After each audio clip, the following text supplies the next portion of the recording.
The state of Ukraine is experiencing a deep internal crisis. Since the very start of the conflict with Russia, the core of Ukraine's military conscription system was forceful mobilization of citizens on the streets and other places of mass gatherings of people. People are abducted on the street, beaten, robbed, and held in degrading conditions. Deaths of captured conscripts even before they reach the battlefield have been normalized. Kiev enjoys violations of human rights and local laws if there is still something called law on the territory of modern Ukraine to collect and provide cannon fodder for their military adventures.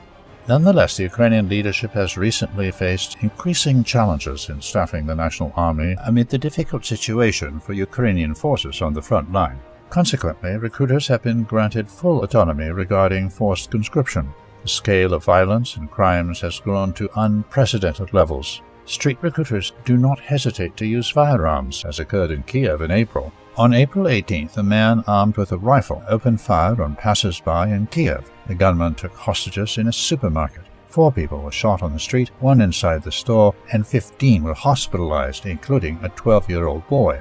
The shooter was Dmitry Vasilchenkov, a 57-year-old who served in the Ukrainian army after mobilization. On the same day, 3 men attacked security guards at the Liev Territorial Recruitment Center. 2 were detained and a 3rd is being sought. In just 2 days, 3 armed attacks on civilians and law enforcement were recorded. Since the beginning of April, the total number of such incidents has approached 10. 2 of the 3 attacks were committed against completely innocent bystanders. On April 19th, a soldier in Chernihiv opened fire with a pistol on children in the street. Police detained him. Ukrainian authorities denied that anyone was injured. The forceful mobilization campaign undertaken by Kiev is expected to lead to even further increases in armed attacks against civilians. Confrontation between law enforcement officers and ordinary citizens grows day by day. The situation has reached levels that have been rarely seen in Nazi Germany on the brink of its collapse. Sponsors of the Kiev regime and Ukrainian authorities themselves are undertaking unprecedented propaganda and censorship efforts to paint this as normal life in a democratic state.